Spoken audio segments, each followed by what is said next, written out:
Dan Illman, Mike Buer kicking off the $1 pick six on Travers Saturday with the grade one Ballerina. Let's throw up the field. Fillies and mares going 7/8 of a mile. And Mike, I think you've got the best sprinter in the country, male or female, in the number one Gamine. 3-5 on the morning line, and deservedly so. The horse to catch, way the horse to beat.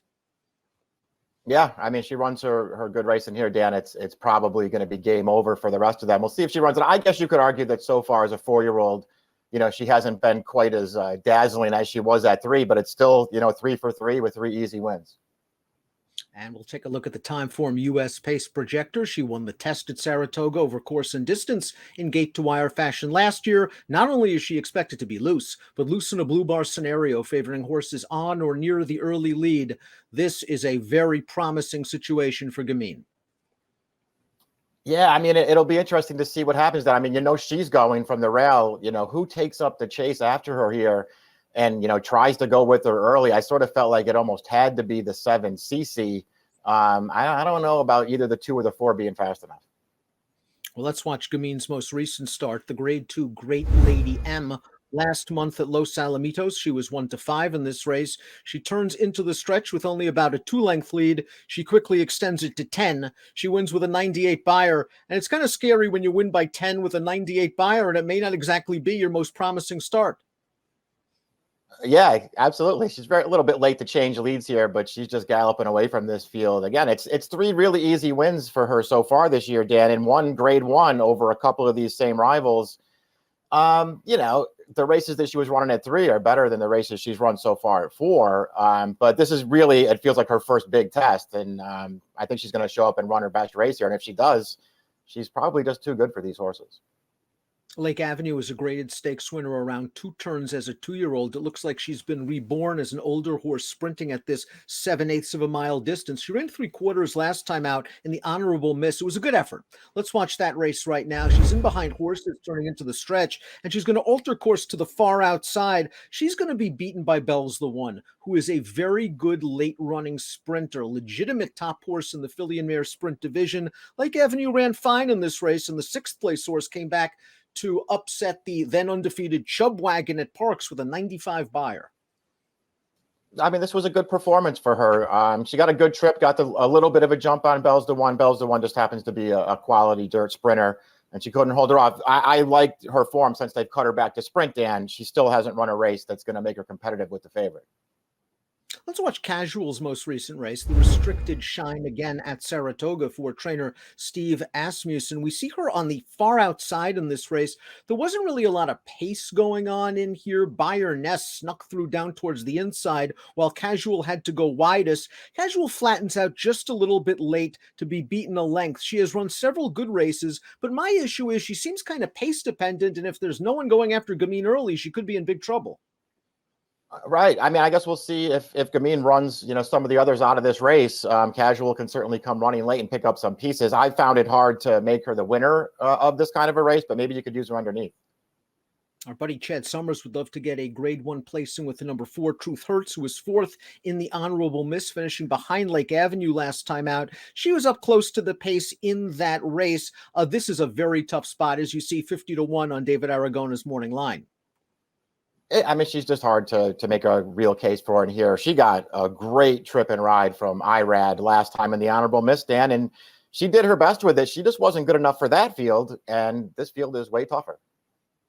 Casual was surprisingly close to the pace last time out in the Roxolana at Churchill Downs. Now, maybe they weren't exactly blazing up front, but I was surprised to see Roxolana in front when the field turned into the stretch, and then she was run down by the aforementioned Bell's the One, who she was giving a couple of pounds to that day. If she can stay within range of the lead, she's run a few races that make her somewhat interesting. I just wonder if that running style is an anomaly, because in the past, she's had a Bell's the One sort of running style from the back. Yeah, well, she was certainly a closing sprinter last year as a 3-year-old. She took advantage of a couple of really nice situations and, became a grade 2 stakes winner. This year, she's been a little bit more tactical. She doesn't seem like she's quite the one-run closer she used to be. You go back to that race on Derby Day. She was never that far away from Gamine on the lead that day, Dan. She took a shot at it. I thought she ran well. She was only second best in there. Obviously has some finding to do to get to the favorite, but this filly's pretty good, and I think she's a contender in here. Estilo Talentoso, second in the Princess Rooney last time out behind CC. Her prior race was a graded stakes win in New York over a very wet track in the Bed of Roses. She has really run well this year. She's really overperformed, Mike, and that's why I think the best thing you like about Estilo Talentoso. She often outruns her odds, and interestingly enough, she's never been off the board from 15 starts. Yeah, she's a really cool horse. She shows up and she runs every time. I doubt you're going to get, too much more improvement out of her. I think we kind of know what she is at this point. But what she is a, very competent and very talented dirt sprinter. And it feels like she isn't the kind of horse who really gets compromised by the way races are run, Dan. She's very game in the stretch. She has another one. She's, squared off against Gamine in that Derby Day race, got a good trip up the inside and was only third best, but she ran fine that day. CC might be the second most accomplished horse in this race. She's a multiple grade one winner, and those grade one wins came around 2 turns. She's just very, very versatile. It really doesn't matter the distance. Let's watch her cutback victory in the grade 2 Princess Rooney at 7/8 of a mile. She got a pretty good trip in the second flight. She splits horses here. Estilo Talentoso, who was the beaten favorite, didn't break well from the rail, ended up wide, flattens out just a little bit, but CC has always been a solid horse. Do you think against this quality of competition that 7/8 of a mile is a little bit sharp, because she's shown 7/8 is fine, a mile is fine, a mile and a 16th is fine. Against Gamine, is she a 7/8 horse? I like her at 7 furlongs. I have no problem with this move for her. Personally, I feel like if Gamine loses, she loses to this horse. CC's very good, as you already mentioned, a multiple grade 1 winner. She's fine sprinting. She has a little bit of tactical speed. I feel like she could be in the tough spot of having to chase or force Gamine on the lead, and that may not work out. But I don't know, man. I wouldn't take her chances too lightly. This is a good horse. I like the way she's been handled by Michael McCarthy. 7/8 to me, I agree with you, I think is good. And if Gamine does stub her toe, she is probably going to be the second choice come post time. Let's take a look at our top picks for the Ballerina. Gamine is way the horse to beat. Mike, you're not that interested in betting too much against her.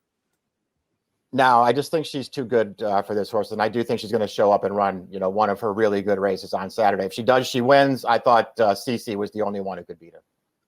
She's the most likely winner. Sconson's last race intrigued me because she stayed a little bit close to the pace. She got into the race earlier. I'm curious to see how she kicks in the stretch here. She's run a few good races in the past. She'll be a nice price. 5176 for me, 1725 for Mike. Gamine, the horse to down in the first leg of the $1 pick 6 on Travers Saturday. It's the grade 1 Ballerina. Good luck.